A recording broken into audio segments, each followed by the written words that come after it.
Hello and welcome everyone to my channel Triumph with Physics. Today I'm going to embark on a new journey, and in this video I'm going to tell you all about it. I'm going to introduce myself. I'm going to tell you what are my targets, what are my purpose इस video और आने वाले सारे videos से मेरा क्या target है, क्या पर्पस है, क्या आप इससे एक्सपेक्ट कर सकते हैं, कौन कौन सी बुक्स आपको फॉलो करनी है एंड किस तरीके से मैं उन सारे सब्जेक्ट्स को मैं पढ़ाऊंगा and finally I'm going to introduce you to the syllabus of physics for IIT JEE and NEET. Now, introduction it seems to be like ठीक है सबको syllabus मालूम होता है, but how it is going to get connected with everything. What I mean is in 11th and 12th syllabus हम क्या पढ़ेंगे, क्यों पढ़ेंगे, that I'm going to discuss in this video. And it might seem that it is not necessary, but trust me when I say this, it is very important. So without wasting any time, let me tell you about myself.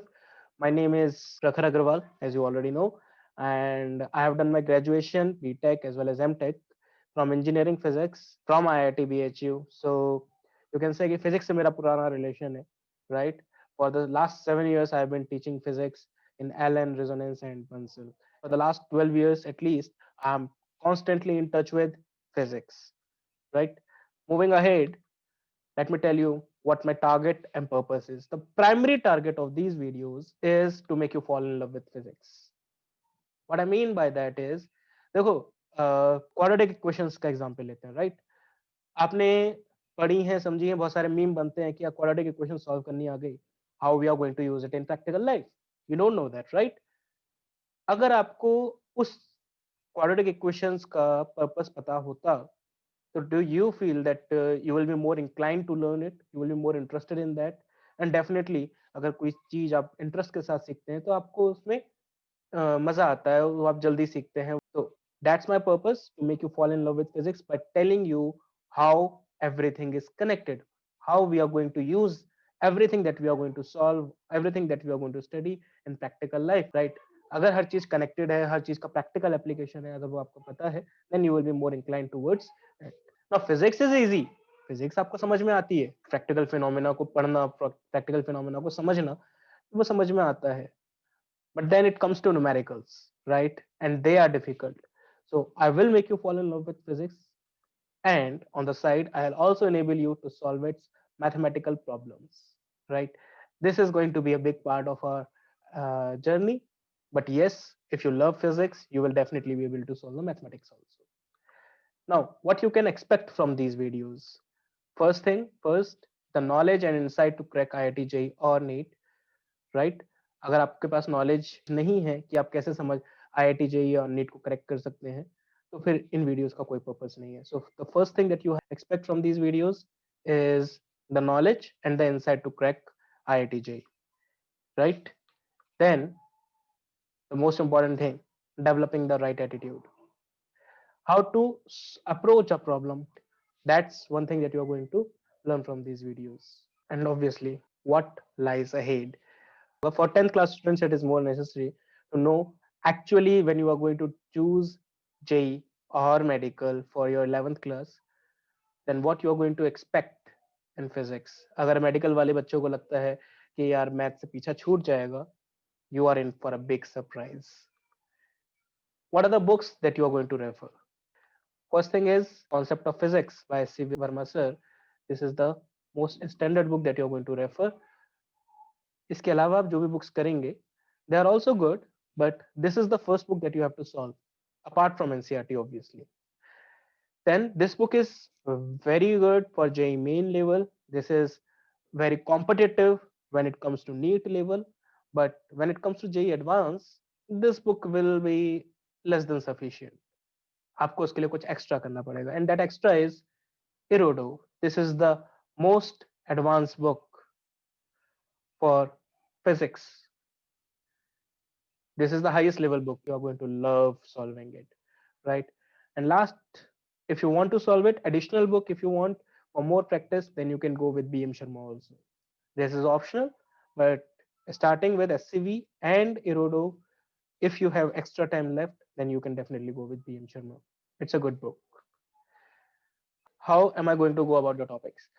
So first thing first, in the first lecture of every topic, चाहे कोई भी chapter हो, उसका पहला lecture जो होगा, उसका जो पहला वीडियो होगा, उसमें मैं आपको उस चैप्टर से इंट्रोड्यूस कराऊंगा। उसके अंदर जितने भी टॉपिक्स, सब टॉपिक्स आने वाले हैं, मैं उसकी एक ब्रीफ हिस्ट्री आपको दूंगा, उसका इंट्रोडक्शन दूंगा। I am not going to make a very long video, I am going to make short videos जिसके अंदर कॉन्सेप्ट्स होंगे एंड देन प्रॉब्लम्स होंगे.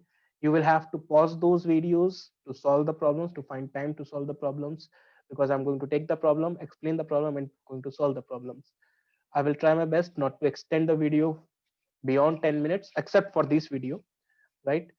If you're starting a preparation right now, then you should go through the complete videos, all the videos, right?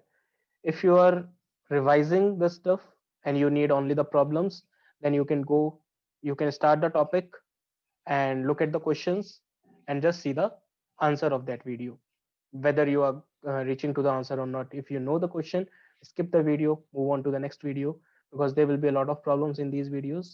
If you are somewhere hesitant, if you're somewhere stuck in that problem, you can watch the whole video. And if you are a repeater, you can watch these videos at 2x speed, right? Then what will be the mode of teaching? Will it be a pen or paper, PowerPoint, whiteboard, green board? Well, it will be a pen tab and on screen, right? It will be exactly same as you are watching it right now, except for the fact कि PowerPoint presentation नहीं होगी. It will be, I will be writing on the board using a pen tab, right?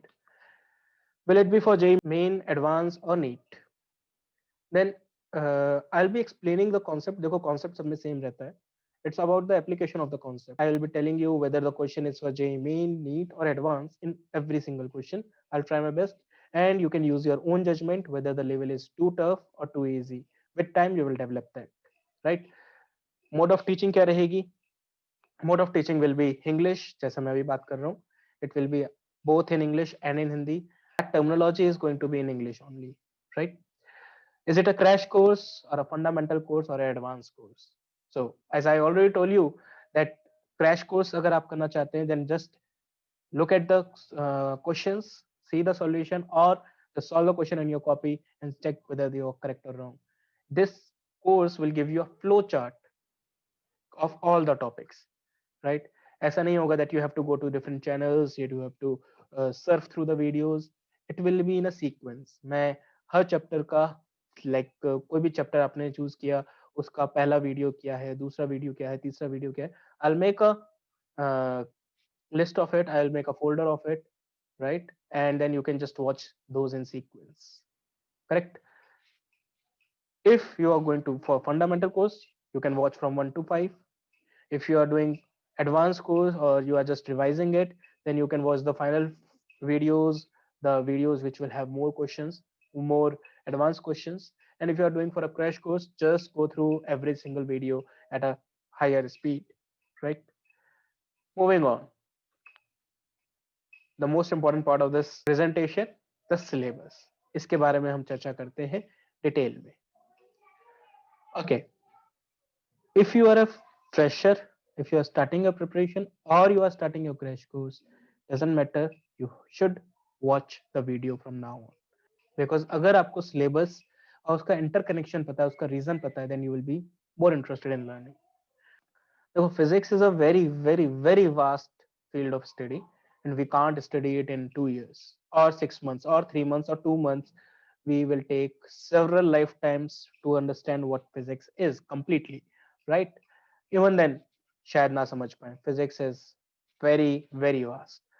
11th और 12th में मिलाकर we are going to study about only very few topics. You can just imagine that जैसे आपने ABCD पढ़ी थी nursery में, LKG में, right? Then similar to that, 11th and 12th is the starting of physics that you are going to study in at college level or beyond if you are interested in physics, right? So this is very basic stuff. Yeah, जब आप solve करेंगे तो आपको लगेगा काफी advance है, but trust me when I say this, it is very limited. आप physics के ओशन में से केवल 2 स्पून फुल ऑफ फिजिक्स पढ़ रहे हो, right? So in 11th we are going to focus on 3 units. One is mechanics, second is waves, third is thermal physics, right? Let's start with that, but we can't start off with just introducing directly the mechanics. You need certain mathematical tools, कुछ नई mathematics आपको पढ़नी पड़ेगी. 10th तक की mathematics sufficient नहीं होती है। Surprise for the medical students, physics में मैथ्स पढ़नी पड़ेगी। You will require mathematics, you will require a lot of mathematics to solve the problems of physics. The only difference is जो medical के students होते हैं उनके लिए जो लेवल ऑफ प्रॉब्लम्स रहेगा it will be much less than that of JEE Main and Advanced, right? So the first topic that you are going to study in the videos is mathematical tools. इसके अंदर हम काफी सारे topics को just touch करेंगे, like functions, trigonometry, हम binomial expansion देखेंगे, factorial देखेंगे और परमुटेशन कॉम्बिनेशन भी देखेंगे। ये सारे टॉपिक्स हम बहुत टच कर करके आगे बढ़ जाएंगे। मैकेनिक्स से प्रॉब्लम सॉल्व करने के लिए you will need those topics, right?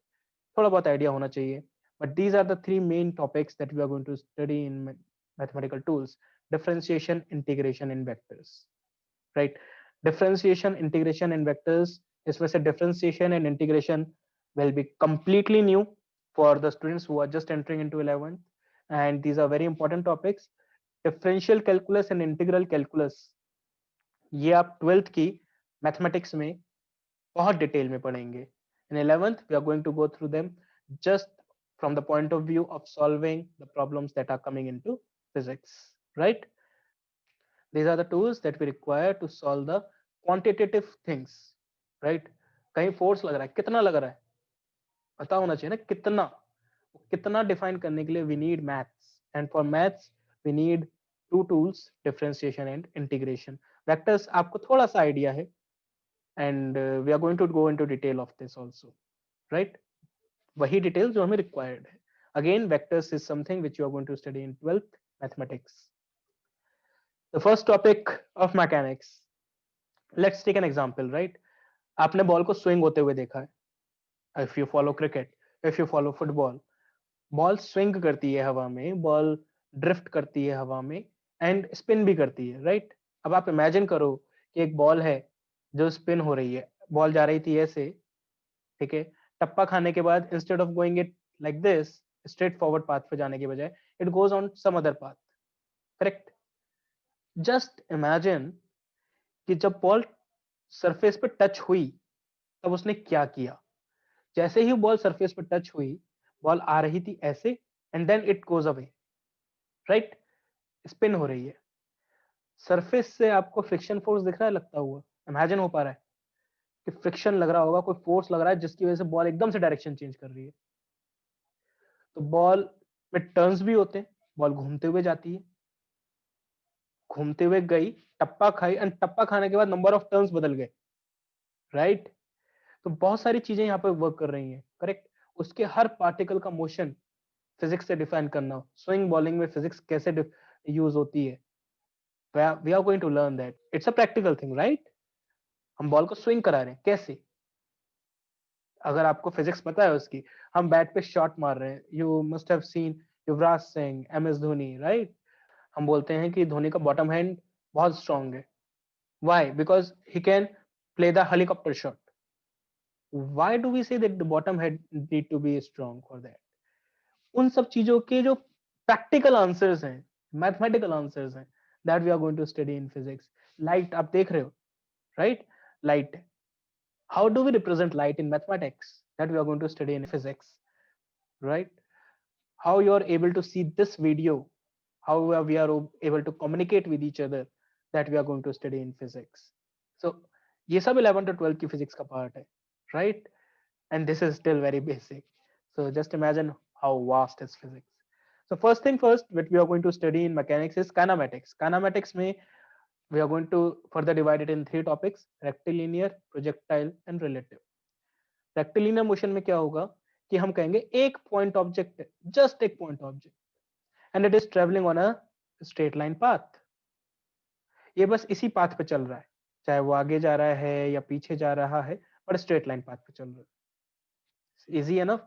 इसमें आपके बेसिक फॉर्मूले S is equal to UT plus half AT square, V equal to U plus AT, इस टाइप के फॉर्मूले आपके पास आएंगे, ग्राफ्स आएंगे। Will talk about them because ये तो आपको 10th में पता है, so what's new, it's going to be a lot of fun. Projectile में हम क्या करेंगे? प्रोजेक्टाइल में हम इसी पार्टिकल को 1 डायमेंशन में चलाने की बजाय हम इसको क्या करेंगे? उड़ा देंगे, लाइक फुटबॉल की किक। बैट्समैन कब खेला हुआ स्ट्रोक, ये बॉल की ट्रेजेक्ट्री, बॉल किस पाथ पे चल रही है, इन सब के बारे में हम बात करेंगे कि बॉल को एक को फेंका किसी स्पीड से किसी एंगल पर, तो वो बॉल कैसा पाथ चलेगी, क्या कहाँ टकराएगी, कहाँ उसकी मैक्सिमम हाइट आएगी, कितने टाइम तक हवा में रहेगी, उसके बारे में हम बात करेंगे प्रोजेक्टाइल में।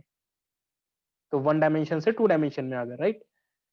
Third is relative motion. तो रिलेटिव मोशन में क्या होता है कि आप एक बस में बैठे हो, ठीक है, बस में बैठ के आपने इस बॉल का मोशन देखा जो प्रोजेक्टाइल कर रही थी, राइट। तो आपको मोशन कैसा कुछ और दिखाई देगा एज कंपेयर टू एक आदमी जो जमीन पर खड़ा हुआ था उसके। ऑब्जर्वर चेंज कर करके, ऑब्जर्वर ओ है, O1 है, बस वाला O1 कह देते हैं, राइट। ओ और O1 के लिए मोशन अलग अलग है, तो जो डिफरेंट रेफरेंस फ्रेम, तो डिफरेंट लोगों के लिए मोशन कैसा होगा, रिलेटिव मोशन में हम वो चीज स्टडी करते हैं, करेक्ट। इन तीनों में हमने बात करी किसकी, कि मोशन हो रहा है, कैसा हो रहा है, क्यों हो रहा है, उसके बारे में बात करेंगे हम अगले चैप्टर में, जो है एनएलएम। इसका एक छोटा चैप्टर अलग से और हम पढ़ते हैं फ्रिक्शन। इसमें हम बेसिकली तीनों लॉज के बारे में बात करते हैं न्यूटन के, कि मोशन क्यों हो रहा है, F=ma, सबने पढ़ा हुआ है, राइट। F=ma की क्या कंडीशंस हैं, कब वैलिड है कब इनवैलिड है, तो क्या लॉज हैं न्यूटन्स के, किस तरीके से सप्लाई करते हैं। It is going to be one of the most fundamental basic and important chapters, very important chapter Newton's law of motion. इसमें हम क्या करेंगे, पार्टिकल को चलाएंगे, उसका एक्सेलरेशन होगा, उस पर फोर्स लग रहा होगा, बट स्टिल वो पार्टिकल चल रहा होगा ऑन अ स्ट्रेट लाइन या फिर ऑन अ प्रोजेक्टाइल पाथ। अभी देखो, यहां तक बात हुई डिस्प्लेसमेंट, वेलोसिटी, एक्सेलरेशन, फोर्स, ये सारी क्वांटिटीज कैसी हैं, आप जानते हो ये सारी क्वांटिटीज कैसी हैं, वेक्टर्स। मोशन को स्टडी कर रहे हैं, rectilinear motion, projectile motion, relative motion, Newton's law of motion, using what, vectors. इसी मोशन को स्टडी करना है हमें यूजिंग स्केलर्स, हर चीज को सॉल्व करने के डिफरेंट तरीके, राइट। तो वेक्टर मेथड देख लिया, स्केलर मेथड, स्केलर मेथड में हम बात करते हैं work, power, energy. Work, power, energy, all of this is scalar. और स्टडी किसकी होगी, मोशन की ही होगी। जो प्रॉब्लम आप एनएलएम यूज करके कर सकते हो सॉल्व, वही प्रॉब्लम आप वर्क पावर एनर्जी करके भी सॉल्व कर सकते हैं। डिफिकल्टी का लेवल डिफरेंट हो जाएगा, there will be a lot more to learn, but अभी भी बात किसकी हो रही है, मोशन की। देन अभी हमने चला दिया, राइट, स्ट्रेट पाथ पे चला दिया, 2 डायमेंशन में चला दिया। अब हम चलाएंगे सर्किल पर, एक ऑब्जेक्ट चल रहा है on a circular path, that will be circular motion. अब सर्किल पे चलेगा तो बहुत सारी चीजें डिफरेंट हो जाती हैं, बहुत सारे वेरिएबल्स नए आते हैं, उसके बारे में हम पढ़ेंगे सर्कुलर मोशन में। लेकिन अभी भी किसकी बात चल रही है, केवल एक पॉइंट ऑब्जेक्ट की। बॉल की बात अभी तक हमने नहीं करी। भाई हमारा बात तो ये है ना कि क्रिकेट बॉल स्विंग कैसे कर रही है वो तक समझ जाए, करेक्ट, टारगेट तो वो है। तो अभी हम क्या कर रहे हैं, एक पॉइंट ऑब्जेक्ट को चला रहे हैं, घुमा रहे हैं, उड़ा रहे हैं, सब कुछ कर रहे हैं पॉइंट ऑब्जेक्ट को। आप जमीन पे बैठ के देख रहे हो, बस में बैठ के देख रहे हो, कहीं और बैठ के देख रहे हो, पार्टिकल पे बैठ के देख रहे हो, ये एनालिसिस कर रहे हैं किसका, पॉइंट ऑब्जेक्ट का। अगला एडवांस टॉपिक, इस सब का एडवांस टॉपिक क्या है, सेंटर ऑफ मास। अब हमने कहा कि ऐसा है कि ये जो ऑब्जेक्ट है बड़ा सा, इस ऑब्जेक्ट को रिप्रेजेंट अभी तक कौन कर रहा था, उसका एक पॉइंट, उस पॉइंट को हमने बोला सेंटर ऑफ मास, जहां पर हमने पूरे मास को कंसेंट्रेट करके रख दिया, राइट। तो this is going to be very important topic, क्योंकि यहाँ पर हमने क्या मानना शुरू किया, ऑब्जेक्ट को अब पूरा बड़ा ऑब्जेक्ट मानना शुरू कर दिया, राइट। और इसमें और क्या देखेंगे, इसमें देखेंगे हम सेंटर ऑफ मास में ही बात करेंगे हम कोलिजन की, कि दो पार्टिकल कोलाइड कर रहे हैं तो क्या होगा, किस तरीके से हम उसको एनालिसिस करेंगे। कोलिजन में 1 डायमेंशन है, 2 डायमेंशन है। फिर हम बात करेंगे वेरिएबल मास की। वेरिएबल मास क्या होता है, as the name indicates, mass change हो रहा है, मास वेरी कर रहा है। मास कैसे वेरी करता है, अरे भाई आपने देखा होगा वाटर के टैंकर्स होते हैं, करेक्ट, बड़े बड़े टैंकर होते हैं पानी के, ट्रक्स में पानी लोड होके जाता है, राइट। अब ये पानी का टैंकर जब जा रहा होता है तो क्या होता है, पीछे से पानी गिर रहा होता है, थोड़ा सा पानी लीक कर रहा होता है। तो इस टैंकर में जो पानी भरा हुआ था, ये पानी कम हो रहा है लगातार, करेक्ट। या फिर इसको एग्जाम्पल को छोड़ो, आप इमेजिन करो, आप you are travelling in a car और अ बाइक और अ स्कूटी, उसका पेट्रोल लगातार कम होगा, तो उसका मास भी क्या हो रहा है, चेंज हो रहा है। या फिर आप बाइक पे जा रहे हो, इट्स रेनिंग, बारिश हो रही है, बारिश हो रही है, तो you are going to get wet, तो आप क्लोथ्स एब्जॉर्ब करेंगे पानी को, then the mass is going to increase, correct. तो मास अगर चेंज हो रहा है, then those kind of problems come into variable mass systems. Rocket launch करते हैं, राइट, तो रॉकेट लॉन्च करते हैं तो उसका फ्यूल क्या होता है, कंज्यूम होता रहता है, वो भी किसका एग्जांपल हो गया आएगा, वेरिएबल मास का। We are going to look into it. And then यहाँ पर हमने बात करी अभी पॉइंट ऑब्जेक्ट को चला रहे हैं, और एक पूरे कंप्लीट ऑब्जेक्ट को हम चला रहे हैं, ऑब्जेक्ट को घुमा नहीं रहे। मन में आता है सर सर्कुलर मोशन में घुमाया था, घुमाया नहीं था, चलाया था, किस पर, सर्कुलर पाथ पर। कहाँ घुमाएंगे, कहां पर पार्टिकल को, किसी एक्सिस के about, rotational motion. This is the toughest topic for mechanics. Toughest है because it will include all the previous topics, सारे टॉपिक्स को यूज करेगा, but at the same time it is going to be very very interesting, correct. इसमें बहुत मजा आने वाला है। द पॉइंट इज इसके अंदर सारे टॉपिक्स यूज होंगे, इसलिए ये डिफिकल्ट माना जाता है, but it is not that difficult, right. Rotational motion में हम क्या करेंगे, एक ऑब्जेक्ट चल भी रहा है, घूम भी रहा है। कौन सा एग्जांपल लिया जाए, बहुत अच्छा एग्जांपल, सन एंड अर्थ। अर्थ सन के चारों तरफ चल रही है, और अपनी ही एक्सिस के अबाउट, अर्थ अपनी एक्सिस के अबाउट क्या करती है, घूमती है, करेक्ट। तो अर्थ के दोनों मोशन, अब इस मोशन को समझना, that we are going to do in rotational motion. इसमें हम बॉल के स्विंग होने की भी बात करेंगे, बॉल के स्पिन होने की भी बात करेंगे, बहुत सारी बातें करेंगे, प्रैक्टिकल फिनोमिनास बहुत सारे इसमें हमारे कवर हो जाएंगे। This all everything that we have discuss so far, यहां से लेकर यहां तक, ये पार्ट है किसका, मैकेनिक्स का, राइट। This is mechanics. Moving on to mechanics का एक और छोटा सा पार्ट है, फ्लूइड मैकेनिक्स। फ्लूइड मैकेनिक्स, अभी तक हमने बात करी सॉलिड्स की, करेक्ट। अब हम बात करेंगे लिक्विड्स की, फ्लूइड्स की। तो फ्लूइड में कैसे वो मूव कर रहे हैं, कैसे उसके अंदर प्रेशर आ रहा है, वो सारी बातें हम किस में करेंगे, फ्लूइड मैकेनिक्स में। फ्लूइड चल रहा है या फिर रुका हुआ है, एक्सेलरेशन है उसका या नहीं है, तो इसके अंदर फ्लूइड मैकेनिक्स में हम पूरी बात करेंगे किसकी, काइनेमैटिक्स की। फिर से पूरा काइनेमैटिक्स लगाएंगे, और फिर पूरा डायनामिक्स लगाएंगे। डायनामिक्स का मतलब एनएलएम एंड सो ऑन। इसी फ्लूइड मैकेनिक्स के दो सब टॉपिक्स या दो छोटे छोटे चैप्टर्स और हैं, सरफेस टेंशन और viscosity. Viscosity is friction in fluids, right, friction in fluids. और सरफेस टेंशन आपने देखा होगा कई बार कि कई कीड़े होते हैं जो पानी के सरफेस के ऊपर बैठ जाते हैं, या फिर आप अगर बहुत आराम से बहुत ध्यान से एक पेपर को छोड़ोगे पानी के सरफेस के ऊपर, तो वो पेपर भीगता नहीं है। वो क्यों नहीं भीगता, because of a property which is surface tension. इसके बारे में हम देखेंगे। This is the first unit complete, right, this is just the first unit. अब आते हैं सेकेंड यूनिट पे, विच इज वेव्स। वेव्स के अंदर हमारे पास तीन चैप्टर्स हैं, SHM simple harmonic motion, string wave, sound wave.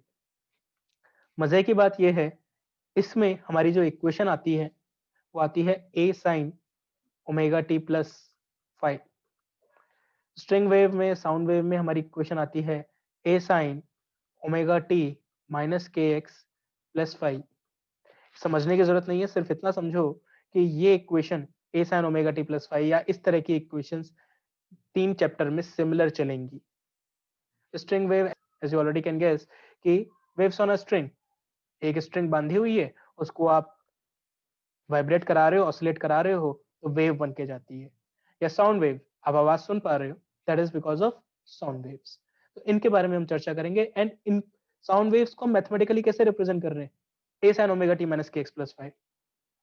क्यों पढ़ रहे हैं भाई, क्या पर्पस है, ये देखो कि एसएचएम हो जाए या स्ट्रिंग साउंड वेव हो जाए, इक्वेशन ये वाली जो है ना, ये आपके अल्टरनेटिंग करंट में भी आती है। अल्टरनेटिंग करंट जो आपके घर में पावर सप्लाई आ रही है वो, या फिर ये आपके कम्युनिकेशन में भी काम आएगी। कम्युनिकेशन भाई जैसे आप इंटरनेट है, राइट? इंटरनेट किस पे चल रहा है? ऐसे ही वेव्स पे चल रहा है, A sine omega T minus K X plus 5। तो यूनिवर्स में हमारे अर्थ पे जितने भी हमारे फंक्शंस दिखते हैं, most of them the most naturally occurring function is sinusoidal function. Sinusoidal function मतलब जो साइन थीटा कॉस थीटा या साइन ओमेगा टी प्लस 5 के टाइप्स के हैं। तो एक इक्वेशन अगर आपको पता है, then you will be able to solve 5 chapters. And yes, EM waves also. EM wave जो हमारे पास लाइट है ना, जो लाइट आप देख रहे हो, जिसकी वजह से आप देख पा रहे हो, ये भी हमारी कुछ ना कुछ ऐसी ही इक्वेशन है, A sine omega T minus K X plus 5। इसके बारे में चर्चा करेंगे। Just imagine that you can write light in equations in mathematics. That is wonderful, right? इसके लिए आपको साइन थीटा की जरूरत पड़ रही है। साइन थीटा कॉस थीटा आपने बचपन में बहुत पढ़ा है, कभी यूज नहीं समझ में आया, अब आएगा, right? Sine theta cos theta. अब इसके अंदर हम डिफरेंशिएशन करते हैं, इंटीग्रेशन करते हैं। डिफरेंशिएशन इंटीग्रेशन तो पहला टॉपिक हमने पढ़ा, ए sine omega T minus K X plus 5 EM wave, one of the last topics, ending topics of 12th।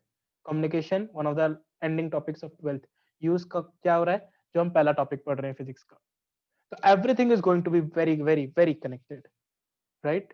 Moving on to thermal physics. Thermal physics में हमारे पास छोटे छोटे 3-4 चैप्टर्स हैं एंड देन 2 बिग चैप्टर्स।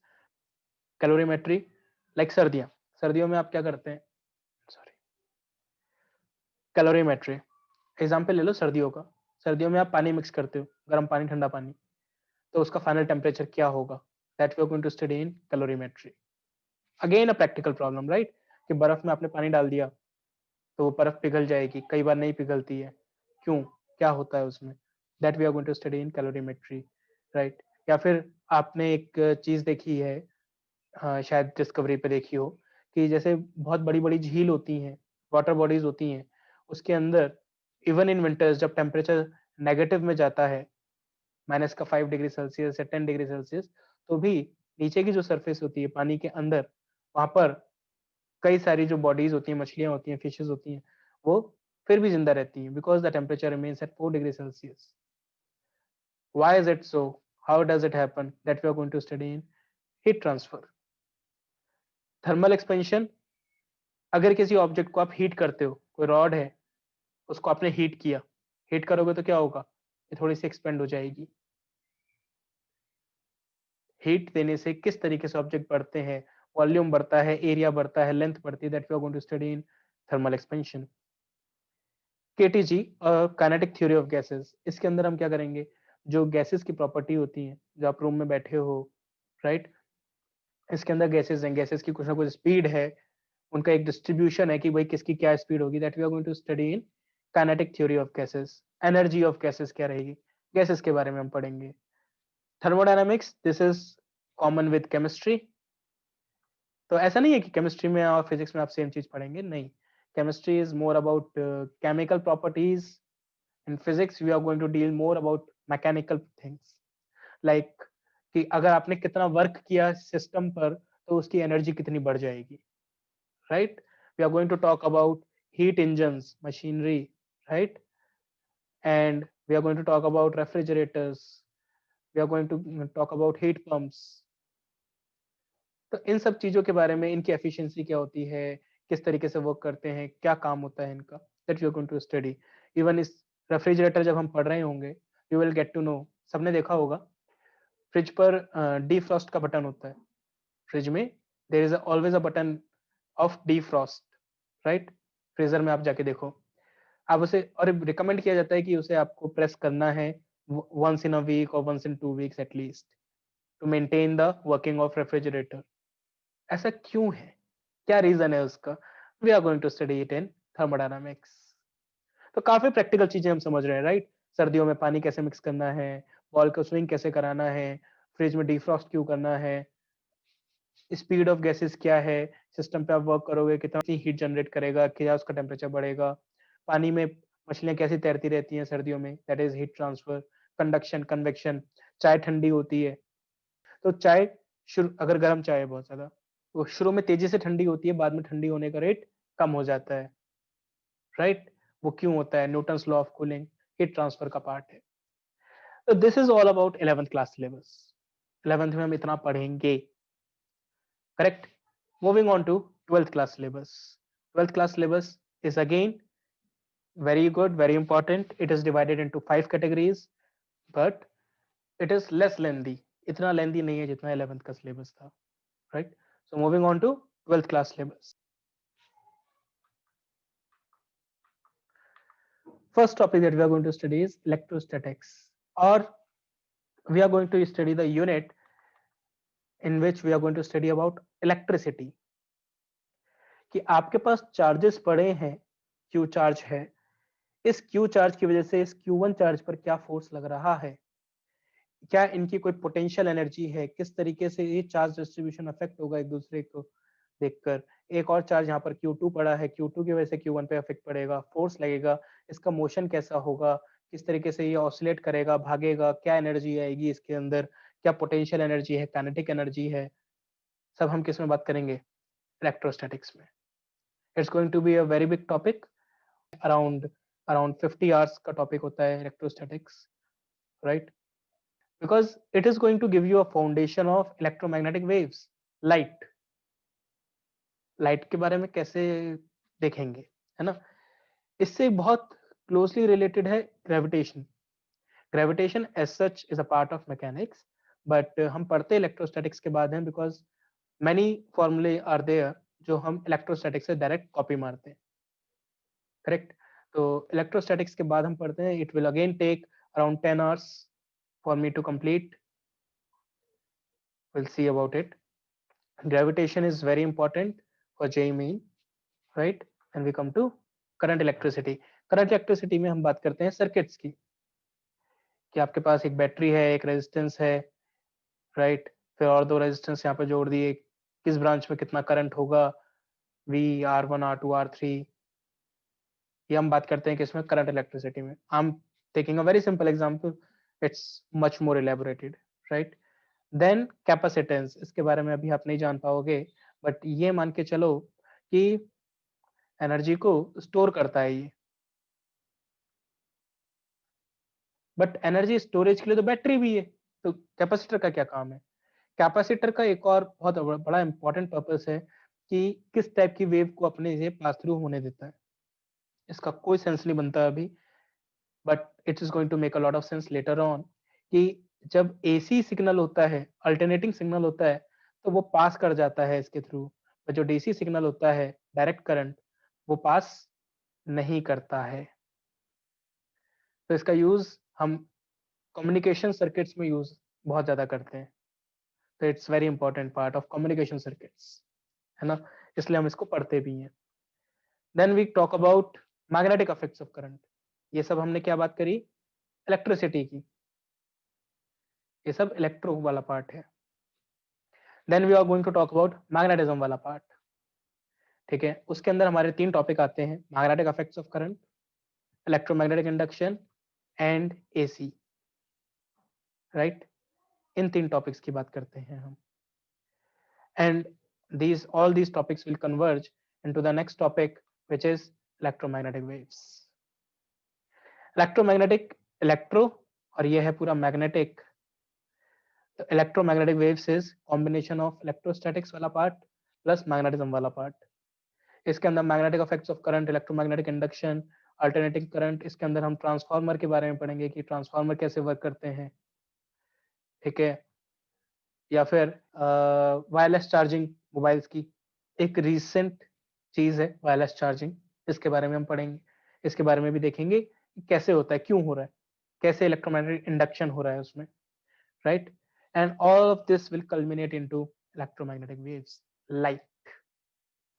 इसके अंदर हम मैक्सवेल की इक्वेशन पढ़ते हैं, मैक्सवेल्स इक्वेशन, एक एक करके हम चारों इक्वेशन देखते हैं, and those Maxwell equations will give you the equation of electromagnetic waves, and that equation will again be a sin omega t minus kx plus phi। a की जगह यहाँ पर E आ जाएगा इलेक्ट्रोस्टैटिक्स वाला, इलेक्ट्रिक फील्ड का, and B आ जाएगा magnetism का, correct. And but the equations will remain same, we'll see how they will be। Moving on to the next unit, which is related to optics, that is geometrical optics and wave optics. इसमें हम बात करेंगे किसके बारे में? Light के बारे में, राइट? लाइट की हमने इक्वेशन लिख ली है इलेक्ट्रोमैग्नेटिक वेव्स में। अब हम बात कर रहे हैं कि लाइट की और प्रॉपर्टीज क्या होती हैं। ज्योमेट्रिकल ऑप्टिक्स में वही लेंसेज, मिरर्स के बारे में बात होगी कि कॉनकेव मिरर है, कॉन्वेक्स लेंस है, कॉनकेव लेंस है। इसमें हम थोड़ा सा एक्स्ट्रा ही बात करेंगे, राइट? तो वो ज्योमेट्रिकल ऑप्टिक्स का पार्ट हो गया। वेव ऑप्टिक्स, इसमें हम लाइट की कौन सी प्रॉपर्टीज के बारे में बात करेंगे? वेव नेचर के, कि वेव में actually there are many phenomena जिनके बारे में हम बात करते हैं। इसमें हम एक स्पेसिफिक फिनोमेना के बारे में बात करेंगे, लाइट वाईडीएसई, कि लाइट आ रही है, आने के बाद ये यहाँ से टूट जाती है एंड टूटने के बाद ये वापस से इंटरफेरेंस करती है, तो इंटरफेरेंस करके यहाँ पे हमें मैक्सिमम मिलता है। अभी आपको ये चीजें समझ में नहीं आएंगी maybe, right? But these are very important thing. Wave optics का ही एक पार्ट है पोलराइजेशन, जिसका आपको प्रैक्टिकल पर्पज समझ में आएगा। आप ग्लासेस खरीदने जाते हैं, सनग्लासेस खरीदने जाते हैं, तो आपको शॉपकीपर क्या दिखाता है कि देखिए ये पोलरॉइड है, या फिर एक ऐसा सनग्लासेस दिखाता है जिसके अंदर आपको इंटेंसिटी ऑफ लाइट कम हो जाती है, राइट? मतलब आपको लाइट बहुत ज़्यादा चुभती नहीं है आंखों में। वो क्या होता है, क्यों होता है, उसके बारे में हम पढ़ेंगे किसमें? वेव ऑप्टिक्स में, करेक्ट? वेव ऑप्टिक्स का ही पार्ट है वो। Geometrical optics is again a very big topic.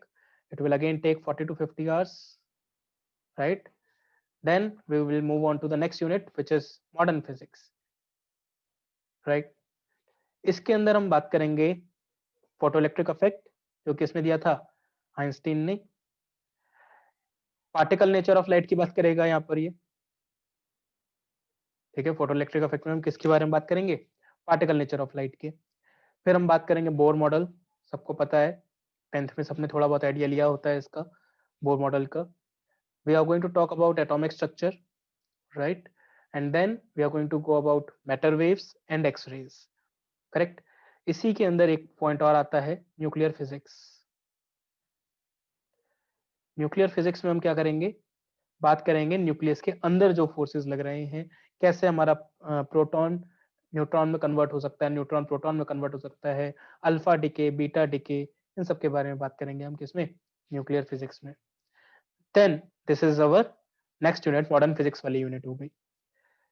Then last unit will have two topics, semiconductor and communication. Semiconductor is an important topic for JEE Main, right? Semiconductors आज की date में बहुत important है। Why? Because we can control its conductivity, simply because of that. Then further, last but not the least, communication. ये सब हमने जो पढ़ा, इलेक्ट्रोस्टैटिक्स, इलेक्ट्रो वाला पूरा सेक्शन, मैग्नेटिज्म वाला पूरा सेक्शन, लाइट, ये सब हमारे, इवन सेमीकंडक्टर्स, ये सब किसके लिए पढ़ा?